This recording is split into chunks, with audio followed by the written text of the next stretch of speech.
Hello, everybody, and welcome to the Pitch Perfect podcast. We are a flesh and blood podcast that aims to educate, empower, and support the female community in flesh and blood. So we are your hosts today. I'm Elaine. Hi. We have Melody, as always. Kia ora. And today we are joined by Erika Forslof. I hope I said that right. Okay. Yes. Erika, you are a fantastic flesh and blood player based out of Sweden. You're also a lover of Runeblades, which automatically makes you one of Melody's favorite people. She is a Viscerai obsessed herself. And you just played in Protour Lille, also playing 2 games on stream, one against Matt Rogers and one against Michael Hamilton. So 2 also top-notch players. But we'll definitely talk a little bit more about your Pro Tour experience in Lille. But we'll just dive in with a quick icebreaker if you want to take it away, Melody. Yeah, so tell us a little bit about you, Erika, and how you got into flesh and blood. Because personally, like Elaine and I have chatted about you in the past, stalking you on Twitter, and that's what we do. We never do that.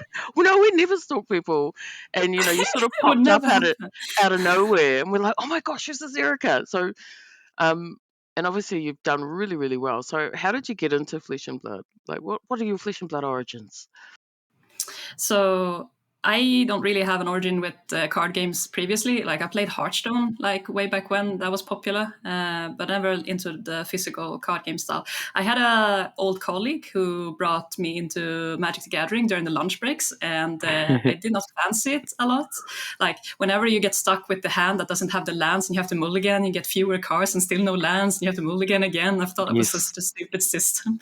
And basically, you saw your hand and it's like, oh, this is a dead game. Or you got a new hand and it's like, oh, this is playable. And then you try to duke it out. But I didn't really fancy the leverage with the whole land system. It didn't click with me.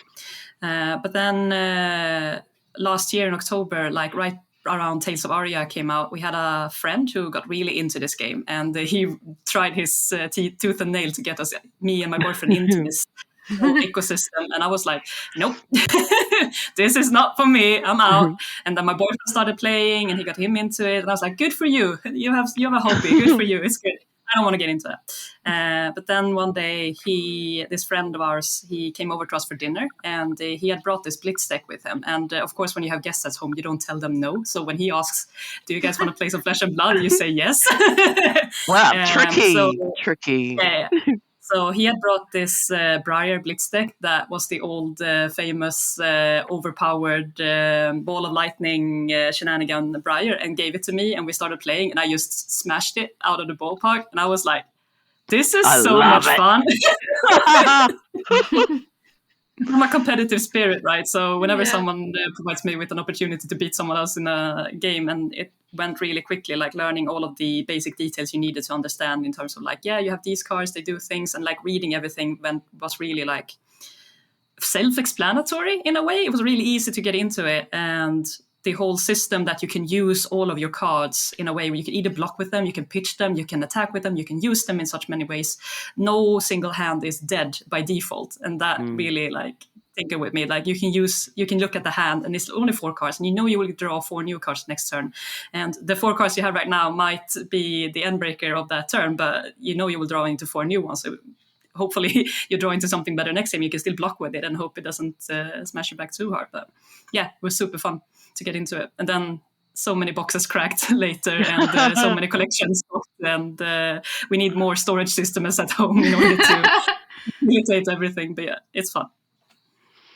That's awesome. And so you and your boyfriend still play together? I beat him in the army yesterday. Love it. I love it whenever we get to duke it out. We call it the Sambo fight. A Sambo is a collective word for you live together with someone in Sweden. So it's. I think I'm up on the Sambo fights this time around. It's probably always been my favorite, but I love to beat him. That's cool. All right. So as I mentioned earlier, you participated in Protour Lille, not not too long ago, a couple weekends ago, and you played 2 games on stream, one against Michael Hamilton and one against Matt Rogers. Believe you won against Michael Hamilton and played a very, very close game against Matt Rogers that left everyone on the edge of their seat. We actually had Matt on the podcast last week, and I'm going to quote him here because he said something very nice about you. He said, if you want to see a good draft game of Flesh and Blood, go back and watch that round 3, the finals of that draft pod. Erika, was fierce. It was a fantastic match, and she played it phenomenally, and it really came down to the wire. Certainly one of my favorite draft games I've ever played, to be honest. So congratulations on your fantastic finishes and performance over the weekend.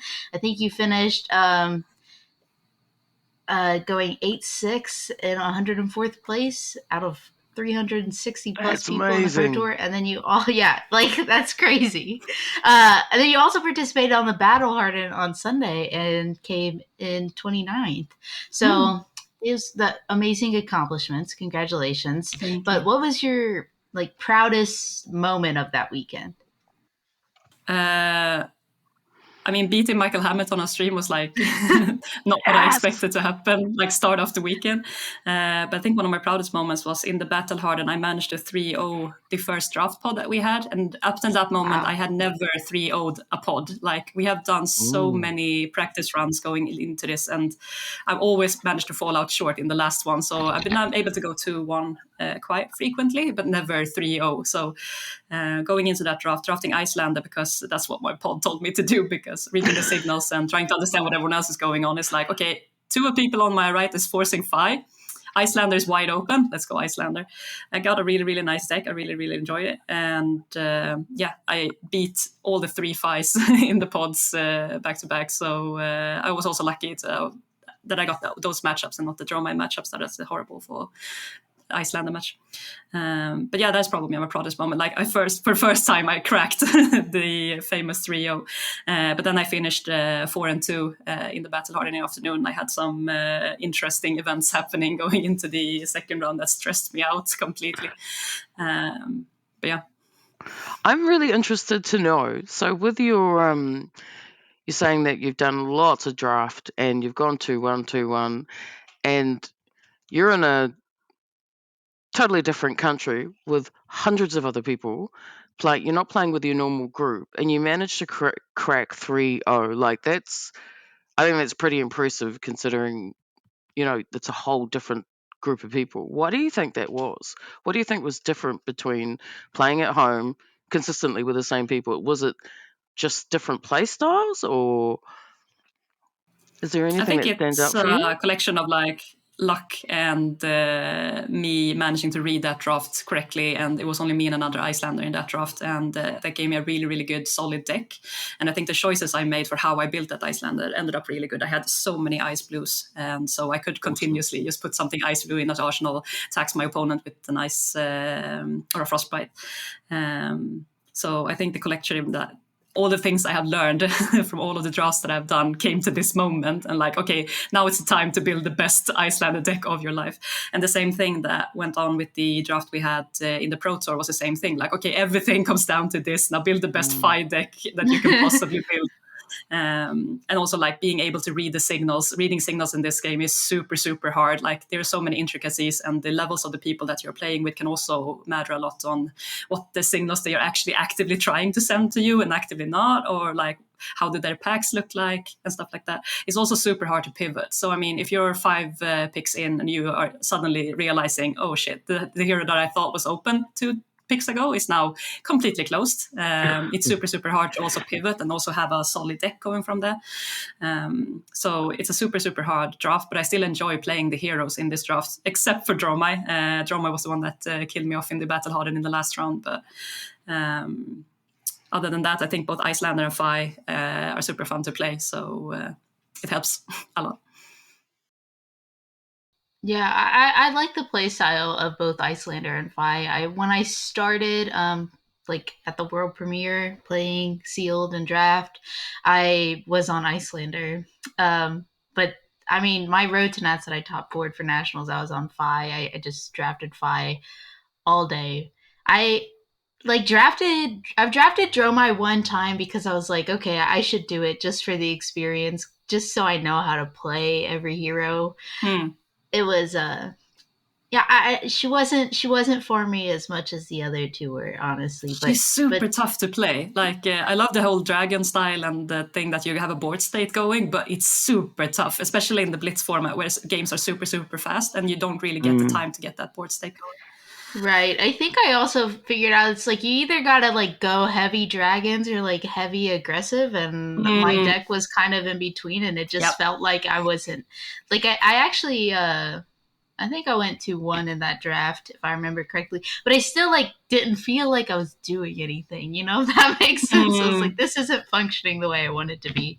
But I remember seeing some tweets from you ahead of Pro Tour Lille about a like some marathon drafting you were doing to prepare. So tell us a little bit about the marathon drafting and also just your preparation process as a whole for Pro Tour Lille. Like, how do you prepare for an event this big? So I was really lucky that we set up what we call a Nordics team. So we gathered all of the best people in the Nordics, like from Finland, Norway, Denmark, and Sweden, and we gathered them all in a Discord group. And then all of a sudden you have this community where all of us are super intrigued because all of these people are going to the Pro Tour. Everyone has the same goal that they want to win. So we had this awesome community where you get to practice really good quality games against other people of similar capacities, and also theory crafting, like what are the best heroes, what is best against the meta, what is the meta anticipated to be, what is the best hero to bring into that said meta. And everything is just a guessing game at this point. Like we understand that these are the strongest heroes. We can probably estimate that it's going to be this variance into Lille. What are the best heroes we can find to counter that, and also looking into what our different play styles are. And we all end up and of course end up on different heroes because we come from different backgrounds and have different preferences on what we want to bring. And also everyone has different time capacities and how much they can practice for a Pro Tour. So that also means that most people are probably picking whatever hero they have the most reps with because that's what they're most comfortable with. But having that community really helps a lot. And this marathon, basically the weekend before Protour Lille, we invited the Nordic people to come to Sweden or to Stockholm, where we had this office building that someone could rent over the weekend. And so we went there and brought as many displays as we could possibly foster, and we used cracked games, and we recorded some people's drafts, and we went through the drafts like, okay, why did you first pick this, why did you second pick that, would this be a better first second pick? And we have this dialogue where we like try to level out and see, okay, what is the signals that you're sending by picking this, or what is the this best is incredible. pick in this pack. Yeah. So that helped tremendously in terms of building the proper decks and try to understand the power levels of the different cards and how do you value the different cards, and also reading the signals that you're getting from your right in the beginning and also from my left. So it was super useful and super fun. We spent 2 full days just I don't know how many games we played, but it was super fun. That Exhausting. is so cool. How many of you were there? I think we were somewhere between 12, 13 people. We were rotating because some people could make the Saturday and some people could make the Sunday. So we rotated people and filled in with locals. If we couldn't fill the spots, we called in locals to be like, hey, we have this draft set going. Can you come in and help us out because we're low on people? So we had people rotating throughout. But the show up was that we had 2 guys from Finland, and they also participated greatly in the draft and came with different perspective from what they had found in their local draft setting. So it's fun to see Worlds Collage and it's like, but we think this card is super good. And they're like, no, we think this card is super good. It's like, oh, okay. So it's good to get those different perspectives in. And of course, that's always good.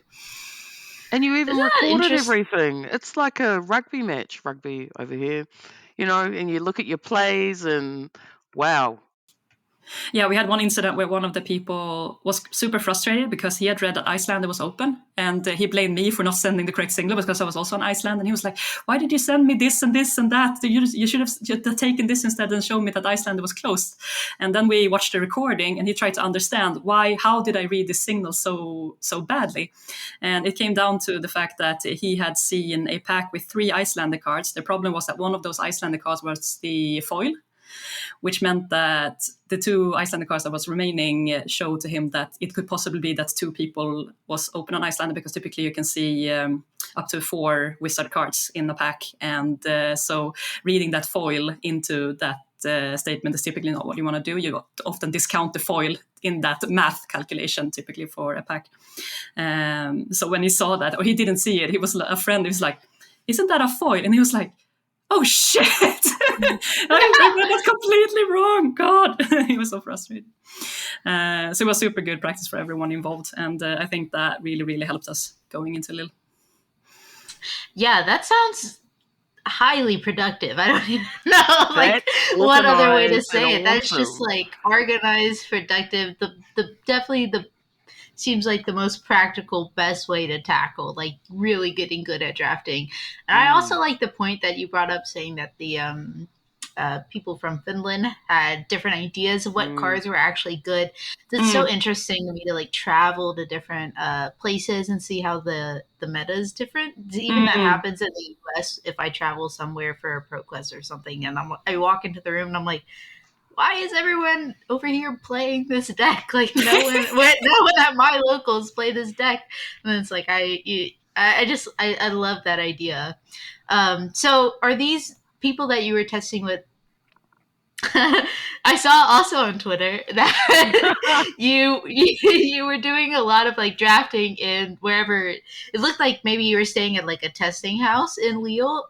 So are you a part of like an official team, or were these kind of like you said, the team that you guys put together and prepared with ahead of time? So basically the same people that set up the draft session in Stockholm also set up this big house in order to like save money for the people traveling. We made sure to get an Airbnb with enough room for people to be able to come together and also have some space where we could do drafts or play together. And basically he said, I'm going to try to find a house who is interested in staying in this house. And so I was supposed to go earlier because my boyfriend was not going to be there until later. So I said, I want to get in on this because it sounds super good. And so it was, I think, 8 Swedes in total and 3 people from Norway and 2 people from Finland staying in this huge two-floor apartment, basically. Yeah. It was super cool apartment building, and they had this huge table for seating up to 12 people that we could have a draft going and people also testing on the side at the same time. And I think at most there were like 20 people in the house because we brought in more people from Denmark or other people that we knew to help us testing the days leading up to Lille. And then my boyfriend and other friends joined in on the Friday that was going to just play the calling and stuff into this house as well. So I think we were 10 or 12 people in that story in the end, which was super amazing because then all you do is eat, sleep, and play Flesh and Blood from the Tuesday we got there until Friday where we started the tournament. Wow. So it was amazing. Tuesday, Wednesday, 4 days. Yeah. That is incredible. That is living the dream, Erika. I couldn't imagine anything more fun. Just gather your friends in a house somewhere and jam games. Jam games. And so can recommend. You talked about like you're bringing together all sort of the Nordic countries together. Is this the first time you guys have done that? Like, it sounds amazing. Yeah, I think it's the first time. But I mean, a lot of us, especially during the Pro Quest seasons where we gather invites for the Pro Tours, it's common that the people who live in Norway travel to Sweden, or the people in Sweden travel to Norway or Finland, or vice versa. Sweden typically has 2 or 3 Pro Quests last season, I believe. And then Norway typically only has 1 and Finland only has 1. So it's common that we travel and then we meet each other. So we started getting this community together during the Pro Quest season, and then collectively we saw that, okay, these people have gotten the invite to Protour Lille. Let's get all of these people together in a Discord and start testing together. What an awesome community, though! Like that sounds so just great, wholesome. I love it. Yeah. And that kind of segues us into our next section. So we've had competitive female players from all across the globe on our show, New Zealand, the US, and also Canada. And so we're really curious what the competitive scene is like in Sweden for Flesh and Blood. And, especially from a woman's perspective, are there many women? Do you play with women at locals? Are you a lone ranger out there? Technically not a ranger, but what's it like? I am typically the Lone Ranger. I had another Oh. women friend who played with me when I started, but she dropped out because she has so many other activities that she needs to prioritize, which is fair. But I got hook, line, and sinker into this game, so I'm still tagging along. But in my profession, I work in the IT field, so I'm very used to the whole male-dominated field and being the only woman in a team. And I mean, the community here in Stockholm is such a bittersweet team. I mean, everyone is super helpful, and it's always a gathering in the beginning, and people show what cards they have, and they do some trades, and they play some games before the armory, and they gather up before armories to do some practice runs, and we hook up on Discord in the meantime, in between the armories, and it's a super great community to be in, and that's part of also why I love playing this game so much, is just get to know all of these people that I now can call friends that I didn't know a year ago from now. And there's more and more people coming into these armories, as well as this game is also growing. We see that in Stockholm as well. That I think the armory we had yesterday, we had 4 new people, like 2 people that has played on and off a bit, and 2 completely new faces. So it's I think we were 13 people in yesterday's armory, and we typically circle around 6 or 8. So it's fun to see that is growing, and also continue fostering this community care where all of the new players are being extra taken care of, making sure that they get the extra time to think things through and let them fix mistakes whenever those occur, and try to explain to them how things happen so they are on par and not get completely demolished by the people who are used to playing in the Pro Tours, like some of us are in the Stockholm community. But it's typically fun and games in these armories, and I never feel like weirded out or something like that. I'm just one of the team, and we play this game for fun, and it's all good. So, quick question: how many people from the Stockholm community played in the Protour Lille? So, were we 4? That's it was me, Niklas, Joachim, and Tobias. Am I missing someone? No, I think that was us. So 4 in total. I only asked because you said there's 6 to 8 people. I mean, 8 to 9 people at your armory. It's small armories, but you had 4 Pro Tour players, that's pretty impressive.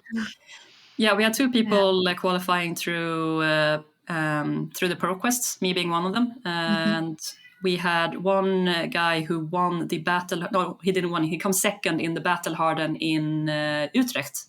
And so he got his PTI there, and he used it to go to Protour Lille. And then the 4th guy, he qualified through XP and was supposed to go to the Pro Tour in New Jersey, but he couldn't make it. So he went into another round of XP farming and managed to qualify to this Pro Tour as well, which was amazing. But the dedication in some of these people are very high up. People who do the XP farming blow my mind, because I could never. I'm like, how do you have the time? How? That's crazy. I was on the edge getting on that for this round, because I looked at my XP list after Pro Tour, and I was quite far up there. And so I thought, but if I just make a push for this last month that is left, I might be able to make it. And then the first week, the person that qualified through XP, he showed me you have to play these armories. They're in the middle of the night. You have to wake up super early, and then you have to go here and here and here and here and here and play all these games. And I'm like, nah. I love this game to bits, but going up at 2 a.m. in the fucking morning is not my job. To play games now. That's too much to me. But I'm not gonna be able to make the Worlds, because I'm changing jobs at the same week as the Worlds is happening. So I don't want to start my commitment at my new job being like, hey, can I take a week off? Just go to the other side of the world. Nothing important. Just nothing important. Just this card game I really love to play. I feel that I'm not sure if I'm gonna be able to go to the Worlds either. I don't think, Melody, you're not going, right? No. Yeah, Yeah. It's quite It a makes bit me, to I'm go. like really excited for nationals. I think all of us have nationals next weekend. I think Yes, Maybe. we do. all of Yep. our countries' nationals are the same weekend.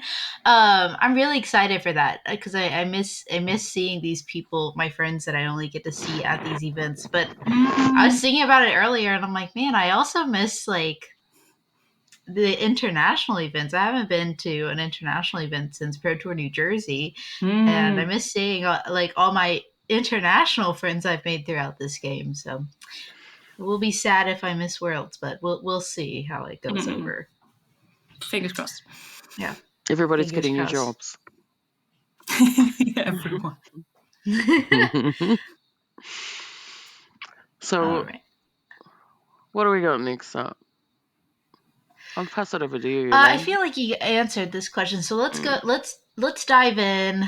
While we're on the topic of nationals, let's just dive in to this question. So we just experienced the first weekend of nationals last weekend, and we also saw a woman win an event, a nationals event in Malaysia on Rhinar, Yes. which it was just like super exciting. Shout out to Nietzsche. Nietzsche, I think it is.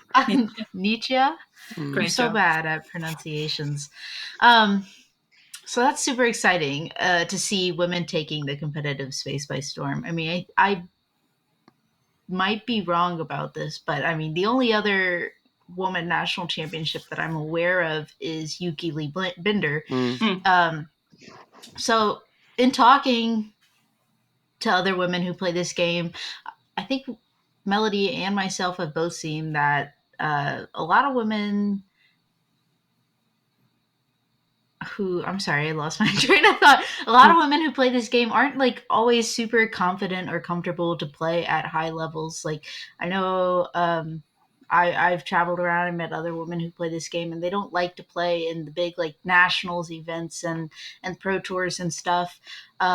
So as a woman who plays at high level events, like what do you, what do you think it is that really drew you into the competitive scene of Flesh and Blood? I think the community in itself has been very friendly and like hasn't given me any like bad thoughts or like what are you doing here or giving me like bad looks or like what or treated me any differently because I'm a woman. When I sit there and play a game, it's just me playing a game with whoever it is I'm facing, and I've never been treated badly or anything like that. So that definitely contributes, and the equal love for this game is what drives us together to come to these events and play these games. So I think that contributes a lot. But then again, I have been this year traveling to so many new places. Me and my boyfriend, we went to Leeds, we went to Krakow, we went to Utrecht, we went to London to play in some local armories because we had an event there for other things. So we cracked some games in the local armories. And then also to Lille. And I mean, all of the places I've been able to go to that I would have never crossed my mind to go to. And now I've been, it's been super amazing, like seeing all of these places in the world and also playing these amazing games with people. And also the people I started facing in Leeds and then Krakow, and then seeing the same people facing them off in the Pro Tour in Lille, I was like, epiphany. Some of the games you sit down and you're like, oh, it's you. Because sometimes you don't remember the names of the people you play, and then you see their face and it's like, oh shit, we played in Krakow, it went really well. How are you? It's like, so it becomes a bit of a community, even though you're abroad, and all of these people who all of us travel to the same places, meet up and face each other, and it's a great place to be in. It's a great game, so we all come together for that purpose. Isn't that like I love that aspect of it. The community, it's big, but like it also feels so small. Like even going to like a 3-day event, the people you meet someone on day one, and it's like you see them throughout day one, you see them again on day two, and you're like, hey, and then you might end up hanging out with them after the event, and then it's just like I love that. I love that community. Even like traveling, like you said, for I travel a lot for ProQuest, and it's like you see the same people also traveling for ProQuest, and it's like, hey, it's you again, and now and now guess what? You're my friend, and there's nothing you can do about it. Exactly. So, what are your own goals and competitive aspirations in the game? Do you have any? I mean, going into Lille, my only aspiration was that I know and understand that this is a very high level competition. I'm super fortunate to be able to qualify for this. But I also realized that some of these people have been playing games in decades and has been playing Magic the Gathering for decades, and they're on a higher, different level. So my expectation going into Lille was just go in, do the best that you can, learn from the best, and play awesome games. And that's exactly what I got day one onward. But learning as much as possible from that Lille experience and just have fun. And then now going into the national seasons, of course, I want to do everything in my power to try and win the local nationals here in Sweden. But I also understand that it's going to take a lot, and probably the deck that I usually play is not going to be the one that helps me up to the podium. So I need to really understand what I think my other competitors is going to bring to the table, and what is my best chance of what I bring and what I can do in the little time that we now have left in order to make that happen. But that is my biggest goal right now. I'm not going to be able to make Worlds, but then probably the next ProQuest season is going to kick off shortly after Worlds, and then we're going to have a new set and a whole new playing field. So it's going to be super fun. So were you on Viserai for Pro Tour? I was on Briar. Briar. Okay. I was on both Briar and Viserai leading up to the Pro Tour, and then the week before going to Lille, I need to start selecting a deck so I can start figuring out the sideboard plan of what I need to bring. So I ended up on Briar. Because I didn't get as much practice as I wanted, and the games I played with Viserai was really lackluster. Like some of the turns that you can just explode with the More the Tide, Revel, and Runeblood turns, but the turns that you don't, it's very awkward. And so Briar was the deck that got me this ProQuest win in the end. So I felt it was a requirement for me to also bring her to the PT and get her all the way, basically. And I was super happy to see that it was also the hero that made it into the end, just demolishing the top 8 basically, and make it to the end. So I was on the right track, but the games I played in the CC portion on day one was really, really rough for me, because I had taken so much energy and exhaustion from playing the first rounds of drafts, like the anxiety going into meeting these people, like the full-on focus for 30 minutes X2 for meeting these guys on stream and doing the interviews. Like I was a train wreck after those 3 rounds. I'm dead now. So then we go into the CC portion, and I'm here trying to play Briar for the best of my capability, and I went into I faced 2 Viserai players who I just felt high rolled me out of the ballpark, and I felt like there was nothing I could do about it, but it is what it is. In the end, I think I could have done better, but I was really not in a good state of mind after those first 3 rounds. I was really like taxing my mentality game after that. It was very intense. You had back-to-back live stream games with top players in the world. Yeah. I look up to you guys. Why am I here? So question for you: when you saw the pod names for draft, what was your immediate reaction? I was like, oh my God, what have I gotten myself into?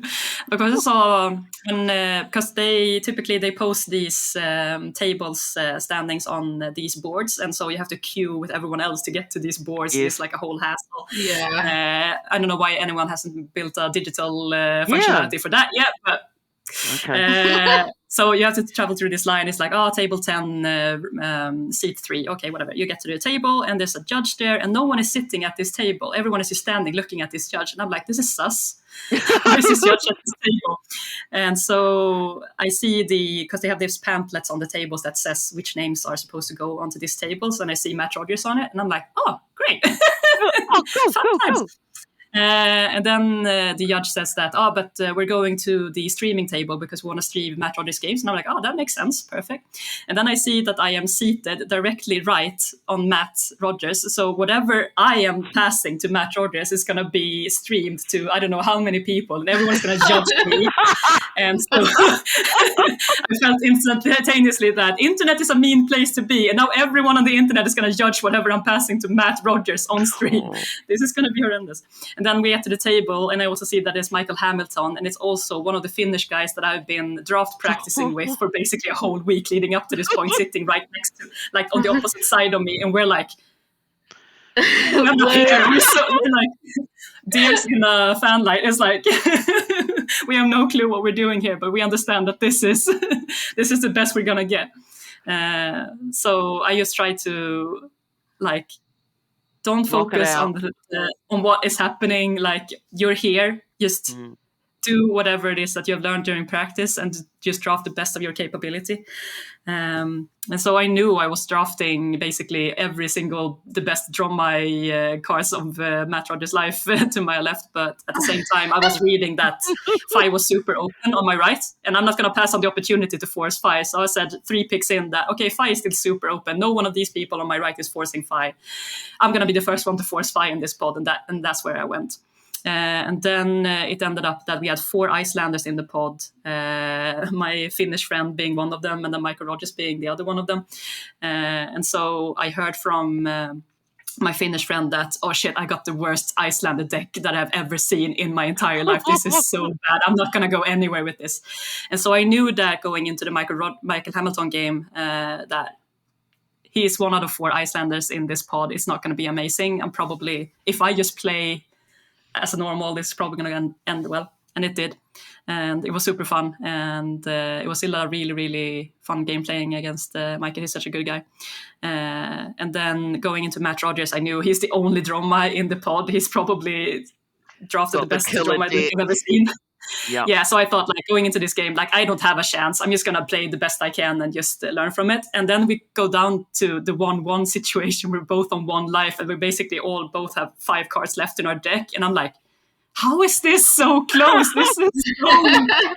This was not supposed to be a close game, yet here we are. And it's like, I've been looking through this replay so many times, trying to find, is there any space in these last couple of rounds where I could have made a difference, or maybe even taken it home? But if anyone else out there is able to look at that review, I mean, I know I made a couple of mistakes, but those couple of mistakes also made me survive the game longer in the end game. So, I mean, it's super hard to look back at those games and try to find a window. But at the same time, I'm super, super proud that I made a 2-1 going out of that draft, going into it knowing this is probably 2 of the best people on the planet that plays this game, and here I am just trying my best to compete with them, and that was super fun. But as I mentioned, it was super taxing, and then going into the CC portion, I was beat. I was not there, unfortunately. But yeah, it was a learning experience nonetheless. What a way to start, like, your day and like the weekend as a whole. Like oh my goodness. It's so funny because my boyfriend was traveling in that day because he was going to play the Saturday events, and so he saw on stream that I was sitting on the table with Matt Rogers, and he was like, "Oh wow, my God, this is stream!" And then he came there, and that's when I got the information that I was going to be on stream with Michael Hamilton, and I just yelled at him, "I'm going to be on stream with Michael Hamilton, and he's back!" So he had just come to the venue, and basically we just said hi, and then I got the information that I was facing Michael Hamilton on stream because the people were picking me up and said we were going to the streaming table. I was like, wish me luck. It's my funeral. Bye. Oh, it was so cool watching you, Erika. Like, we're all at home. I've got the big screen on, and like I'm tweeting, and then we're in Discords, and it was so awesome to watch. I really, really. This is my break. This is yeah. This is where it all adds up. But it was super fun. And then, I mean, every single person I played during the whole event everyone was super amazing. Everyone played super amazing games, and I enjoyed every single bit of it. But it was definitely a highlight for sure. That's cool. Oh, that's so cool. I'm like, all right. We'll move on to our next question now. We're all still like reeling off Pro Tour. What a great event, and yeah. Again, congratulations. Yeah. Such amazing games on stream. Okay. Back to our topic. From your perspective as a woman who plays a lot of Flesh and Blood, are there like, do you think there's any anything more that could be done to draw more women into this gaming space? Just It's a question I ask myself a lot, also from my workplace environment. Like, how do I get more women into this amazing field that I think is amazing, working in the sea? I'm not really sure. It's the fact that it's very male dominated, I think, scares many people off. It's like, oh, this is a male type of hobby. It's not suited for women for whatever reason. I mean, it's been the same with the whole gaming space, I think, for a very, very long time. But I think it's starting to ease up, especially in the video games industry. I think more and more women are attracted to playing whatever the games are available to us out there. I think there are so many. The variances of the video games that we have are fantastic these days. So I think it really caters to everyone in some ways or forms. But I think the trading card games industry is very like nitty gritty, nerdy type of stuff that it's not that available to a lot of people. Like, you need to have your local game store in order to get the products in the first place. And then you need to have your armories, and you need to have some community where you feel comfortable going into those spaces, because it is kind of vulnerable leaving yourself out there. And I know going into these bigger tournaments, I'm always like super nervous and super scared, and then I go into that first match and everything just relaxes. But it's always annoying getting into those like nerves on the first day, and then you get into the games and you're like, wow, this is why we're here.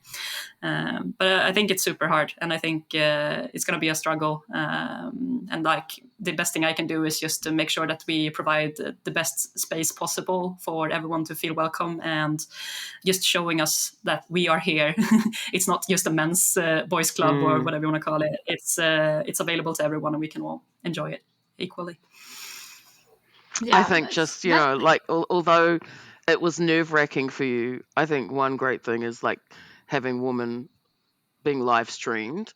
Like, we can identify with that. And like, I was jumping up and down on the couch. I'm like, oh my God, like, especially that Matt Rogers one, I'm yelling at the TV, like, and I'm like, for other women out there, or girls or whatever, that are watching, I think that's fantastic. And I think that's something, perhaps LSS, if you're watching, that's really cool to have top level players being streamed, but maybe chuck a few women in there, just something that we can identify with.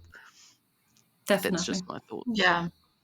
Yeah, it's just really cool to see like the women playing on stream, and just women just being badasses, playing flesh and blood like Nietzsche. Like, I know when she won in the background of the stream, everyone is chanting like "Brute Queen, Brute Queen." I'm like, that is just like the coolest Awesome. thing to me. It's so awesome. I watched her games. She is such a baller. Like, the way she plays is so structured. Everything is on par, and everything is happening at the pace it should be. She's just like, everything just clicks, and she's just, I roll a 6 on scab skills. Perfect. Let's go. Let's go.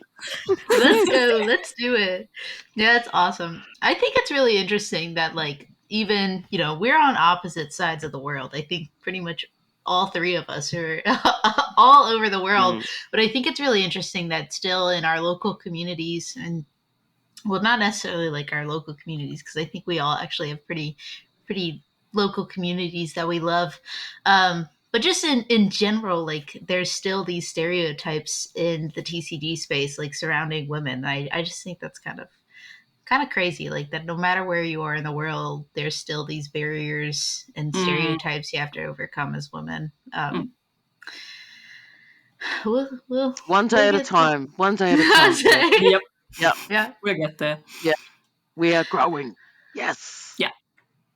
For sure. It's definitely. And it's awesome to be able to just come together like this and talk about it, and see women.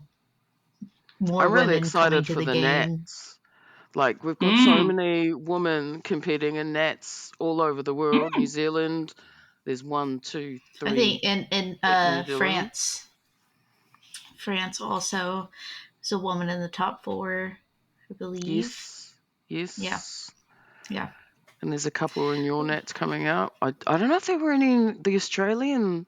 Might have been one.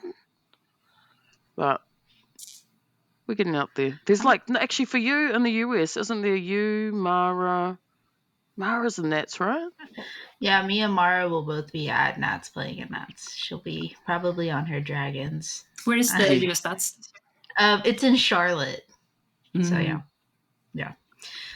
You also raised like an interesting point of like I'm about to move, so what you said kind of resonated with me because like I'm looking at moving right now, and like one of the things that's been psyching me out the most about my move is like hoping that whatever flesh and blood community I find there is just as like welcoming and awesome as the one that I'm currently in. Like I think that's currently the hardest part of the move for me is like, oh, I have to leave this community that has really accepted me and I bonded with, and then go find a new one and hope that it's just as welcoming and also just like as active, because like I'm pretty lucky that I have two to three armories a week where I am, and it's like that's kind of what I'm used to in my routine. So we'll see, we'll see. But okay, one last question. Before we move on to listener questions, and that is, how do you feel about the meta, and what do you think will be your biggest challenge going into nationals? I think the meta is very much uncracked, but at the same time, I feel that every single hero has more or less an equal good chance to making it. At least if you pick from one of the top, I think Azelia and Boltin and Levias might be your favorite picks out there. But, maybe everything can happen, right? But yeah, I'm looking into 3 different heroes right now that I might want to bring to the Nats, and I probably need to nail down that very soon. Because there's so many variances, and also the local metas are also very different, because most of the people that play in your local meta is probably going to play their comfort pick, so you can probably try to understand what they're going to play just based on that. But overall, I think this meta is super interesting. I think a lot of heroes have a lot to say in this meta, and it's looking at the statistics we have for the nationals that has been, it's very wide open. I mean, if even Reiner can come in and have a say in the game, even though the Malaysia meta is very special to Malaysia meta, but I think the hero distribution in Malaysia also looked really like normal. There was a lot of Briars, a lot of old hymns, a lot of the standard things you would be able to face. So I mean, I think every single person that is winning their nationals are winning because they're probably the best player in their country, and that is the way it's supposed to be, I think. Yeah. All right. Melody, you want to kick us off with listener questions? So I don't know who Paulie is. Who is Paulie? It's someone in our Discord. Okay. Who also, Polly, if you're listening right now, we'd love for you to talk more in the Discord, because this is like the only thing we asked for questions. We asked for questions in our Discord for this episode, and Holly came in, and I think actually the first question was like, why, Erika, why is Guardian class the best class overall, or something like that, and then Georgia responded like, no, why is Wizard class the best class? And they were just going back and forth, and then this question came out of it. Okay. So shout out to you, Paulie. So I don't know. The question is, if you won it all, what would be your winning pose?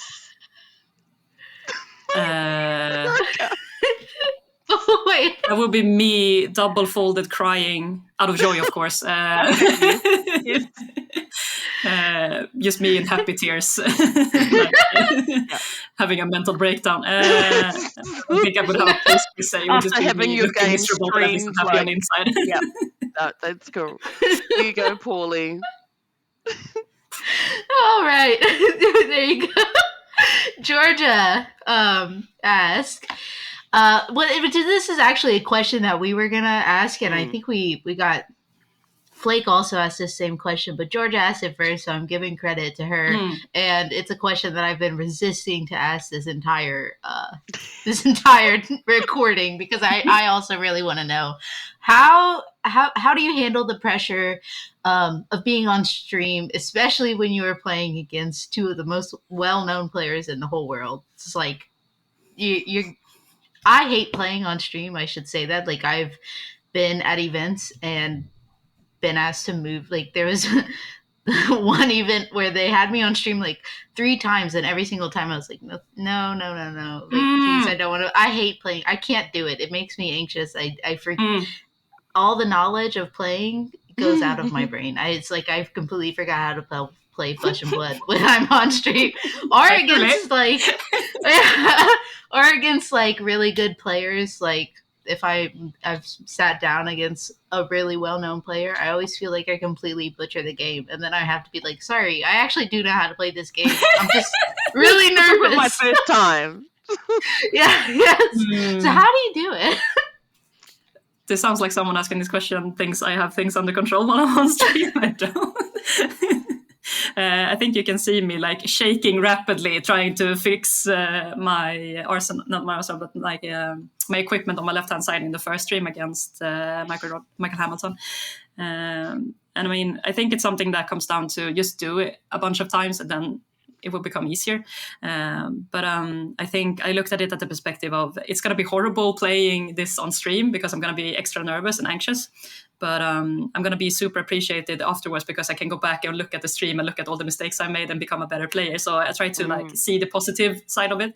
And also being able to play against these players is also greatly humble about getting that opportunity first and foremost. But of course, playing on stream is, as I mentioned, extremely stressful. And also this whole shenanigan that not only that the people are physically watching you because you're on like the mainstream, also watching online, but the whole setup that they have, that they put you on the stream, and you also have these headphones on with this white noise going on that like cancels out all the other noise, and you have a direct link with the judge sitting at the table and the person that you are playing with.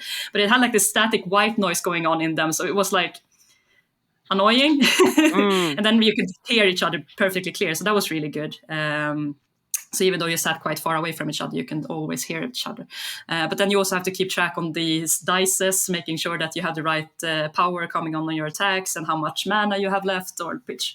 And it's super, like so many other things going on at the same time, and you just try to focus and play the best game of your life while everyone is watching. But I think I got into it fairly quickly. You can see me shaking there in the beginning, but as soon as the game started and I get into it, it just... It's like a pilot mode. It's like, okay, we're playing a game. I'm just gonna focus and figure out what's my game plan. How do I approach whatever is coming my way and try to make the best possible outcomes. And I make a couple of mistakes there, partly because I went into some of the rounds doing a mistake in the beginning, and then I try to use the rest of my time during that round trying to fix that problem or try to make this turn better in any shape or form. And then I did a couple of misses, and then all of that came probably because of the extra stress of being on stream and also having a judge just call me out in the Matt Rogers game when I took a little bit too long time to figure out if I was going to block this Calori or not. So I don't really have a good answer to it. Just do it a bunch of times, and hopefully you have a community where we'll have local streams. Like in Sweden, we will have streamed nationals. So that's a bit more down to earth, and you're facing people of the same caliber, and hopefully people that you also know. So that helps a lot. So then playing on stream is just not that big of an ordeal. And here in Stockholm, it's not that big of a tournament either. I think our player cap is 48. Last year's nationals, we were 30 something. So we will see. It's going to be interesting to see how many we can foster this year. Cool. Thank you. Did you want to ask Adam D's questions, Elaine? Sure.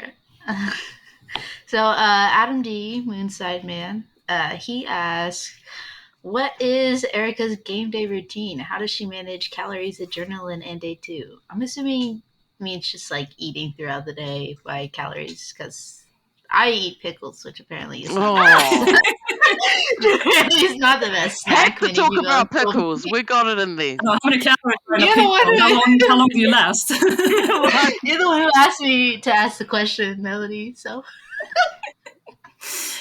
But I think this is a super interesting question. It's something that people don't talk about a lot, and I think is super, super important going into these big events, and something me and my boyfriend learned really early, especially going into Leeds, because going into Leeds, we didn't have a game plan or anything of that sort. And then we realized, okay, we're going to play back-to-back games for about 6 to 7 hours, and then we're going to be busted. So at least in Leeds, they had this break in the middle of the day where we could get lunch, and they had spaces nearby where we could get lunch. But after that, you take extra consideration, like looking at the schedule and making sure that you have packed stuff with you that you can last throughout the day. My personal strategy is that I typically try to find buns of some sort, like small buns of something that I can eat or snack on in between games. If they don't have that, I try to find like granola bars or bananas or any fruit of any sort. So I always make sure that in between games I take a moment to make sure that I am feeling good and I'm not hungry or I'm not thirsty, and take care of all of those biological things. But I think the battle-hardened day on Sunday was the most stressful because we didn't get a break between the last round of the first draft and the going into the second draft. I was expecting a break, so I was getting ready to go and grab a lunch, and then they said, "Oh, we're calling out tables for the second draft," and I'm like, "Wait, what?" We're not getting a break? Okay, running back to the table, doing the second draft, super stressed and super hungry, and I managed to lose my deck box going into the first round.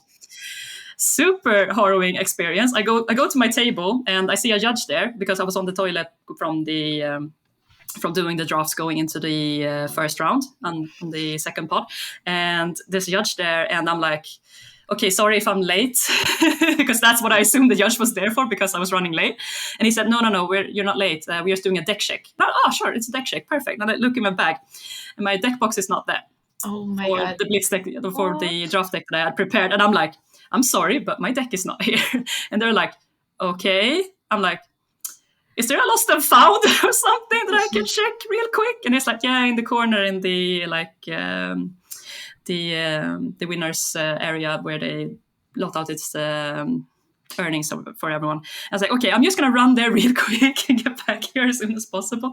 So I run there, super stressed, and I try to get hold of a guy and try to say, hey, is this lost and found? I've lost my deck box. And it's like, okay, what does it look like? And I'm just like super stressed and super like anxious, and I'm like, trying to describe to him what my deck box looks like. And he's like, oh, but it's like it's not really a deck box. It's the one that you keep the sleeves in. And it's like, oh, a sleeve box. Yeah, the peach one, the dragon sleeve. Yeah. Okay, what's inside the deck box? The draw my deck I need for the battle harden. It's like, okay, do you have any more specifics? Yeah, there's a ghostly touch in there. There is like a gold foil, blah, blah. And it's like, okay. And then it goes to the back, and I'm like, please tell me it's here. Please tell me it's here. Please tell me it's here.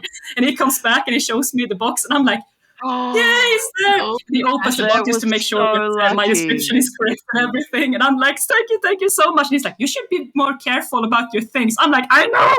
I don't need this right now. My life. I'm going to win this battle. It was 3-0 in the first draft, and I'm going to my first one. This whole ordeal. So I get there, I show them my deck box, and the judge walks away and does the whole deck check thing. And yeah.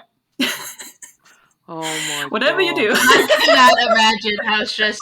I would have had like a full-on breakdown. I probably would have just immediately started crying. I'm just the anxiety from listening to this is. I would say, I was so sad for the opponent because he was sitting there ready to go, and it's like, oh, we were having a deck check, and my opponent just ran away because he lost their deck box. I was gonna look like such a fool. Like, I'm so sorry. Oh my God. Like, we had such a good game though in the end, so it was all good. But yeah, I was stressed out so bad. I don't know. I would have like looked, seen my deck box was missing, and probably just like passed out. Like I can't even imagine. I can't even imagine. Oh my goodness. Like worst case, I just drop out, right? But it was going to be such a poor like way to end this Sunday. Like I just went 3-0 in this battle hardened first half, and going into the second half, I lose my deck box. That would be yeah. It had a good ending, thankfully. Yes, thankfully. Yes. Yeah, thankfully. So we have our last question, and it's weird. Okay, so like Flake weird. and Georgia asked the same question, and we told Flake that question's already been asked. So he changed his question from the question about being on stream to simply Backstreet Boys or NSYNC. So, I can't believe we're asking this question, but we are. I wasn't much into boy bands growing up. I was more into like Britney Spears and Spice Girls type of gang. Love it. Right?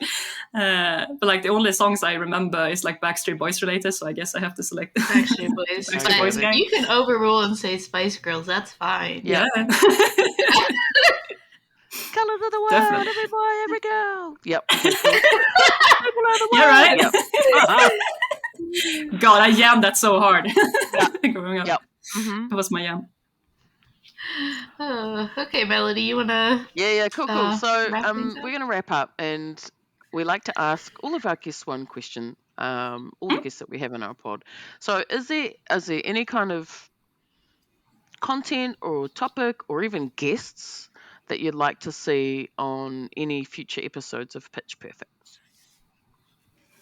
I was thinking hard on this one because something that interests me a lot is how these different art on the cards comes to life. Like, it would be super interesting to hear from an actual artist who makes the art for these games, to hear about like what's the artistic process, like how much information do they know about whatever it is that they need to paint for whatever it is that goes on the card, and how that whole process work would be super, super interesting to dig into and know more about. And I know there's a couple of women in this space as well that would be even more interesting to dig into.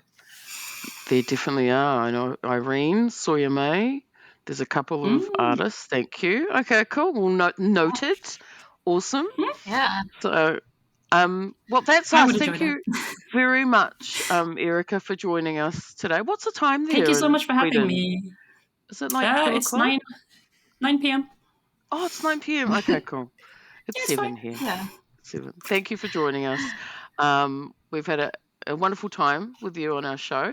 This is an opportunity now for you to plug yourself. Like, if there are any socials where people can find you, Facebook, Twitter, if people want to talk to you, where can they go? Twitter is probably your best bet. I'm at Erika Forslof on Twitter, and I tweet about my experiences going to armories and my wins and losses and whatever marvels I pull said Cool. week. So you can find all of that good stuff there. That is awesome. You do always pull the marbles. It's insane. It's been crazy this fall. What's your secret? Let's go buy a random box and see what happens. Oh shit! I love it. Love it. Hopefully you'll pull the Emperor in Dynasty. That would Oh be god. Yeah. That's your. Apparently that is super, super rare. Super, super.